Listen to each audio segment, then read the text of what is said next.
Hi, I'm Lowell Joseph Gallin, and I'm here with our guests Evert and Betty Kooy. Hello, Mr. Kooy. Thank you very much, Mrs. Kooy. Thank you for agreeing to be our guest for this interview today. We are filming our Love Israel with Laura and Lowell interview series, which I am doing while I'm on assignment here in the Land of Promise for New York's newest TV talk show, The Laura and Lowell Show. So we're going to be talking with Mr. and Mrs. Kooy, who are friends of a friend of our family and who live in the state of Washington, about living in the state of Washington and how their families got there from different parts of the world. I asked them, did they come with Lewis and Clark? And Mrs. Kooy said, no, they came a bit later. So Mr. and Mrs. Kooy are going to tell us a little bit about how their families got up there. Okay. My family came from Germany, and they went to Russia during Catherine the Great. And then when they had a war and wanted to induct them into the army, they left and went to Canada and then to Montana and Washington State. Where were they in Russia when Catherine, who was, if I'm not mistaken, of German lineage, and that was the basis for, there's a movie which I saw done many years ago about a Russian folk hero named Pugachev.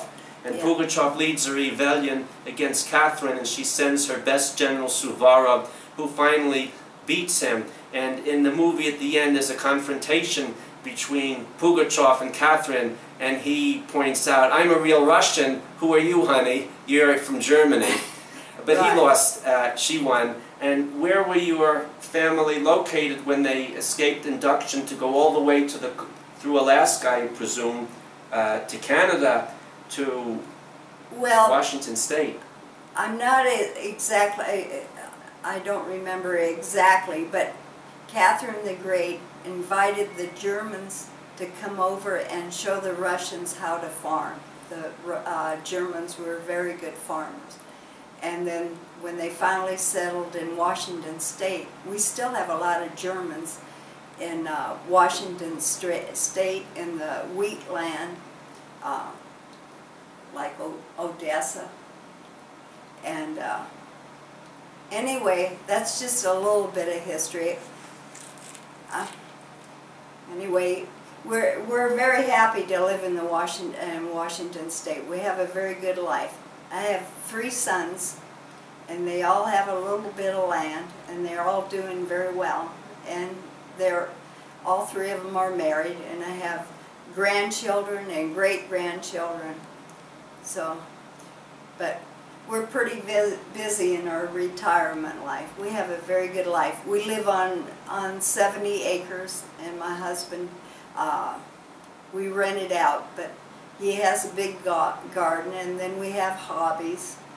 And I watercolor paint and go have the bridge club, and then of course I have kids and grandkids and great-grandkids. Do you live in Moses Lake where our family friend Rose lives? Yes, we do. And we see Rose about once a week. She's doing very well. Now, Moses is a very special name for us. We're filming this interview here in Jerusalem on King George Street. And the Kops live over in Moses Lake in Washington. I want to go back a bit. You mentioned your family came from Germany to Russia. Catherine brought them to teach the Russians farming.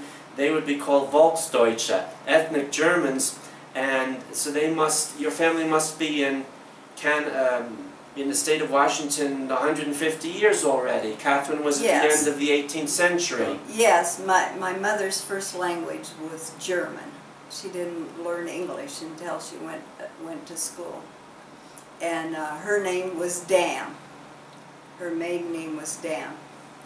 And there were 11 children in the family, and I still have my mother. She's 94, and she's doing pretty well. She lives in assisted living, and she's enjoying life. she's able to get around and enjoy life still. That's wonderful. My father will be 92, going on 17, on September 21st, in just a few weeks. And he lives at an old age home in Riverdale for the last year. He doesn't have such good balance anymore, so he can't really live at home, but he's very close to our home. And Mr. Kooy, your family you came to the state of Washington from Holland. Yeah, yeah. I left Holland in 1957, and I got here. We had to go on the boat. People didn't fly that time, and it took 5 days on the boat, and it was in March. And in the North Atlantic in March there's always a big storm. So everybody got seasick. But then I didn't eat for about 3 days. But then we finally landed in Nova Scotia, Halifax, Nova Scotia. And then I got on the train for 5 days to British Columbia. And I got there at 11 o'clock Sunday night. And the farmer I was going to work for, he woke me up at 5 the next morning and he told me it's time to go to work. So you started working in the state of Washington more or less the moment you got off the boat, in effect. Yeah, that was British Columbia.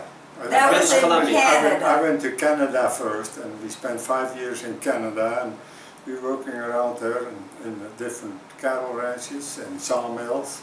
Yeah. We were making $5 a day plus board and room, and that was pretty good money that time, you know.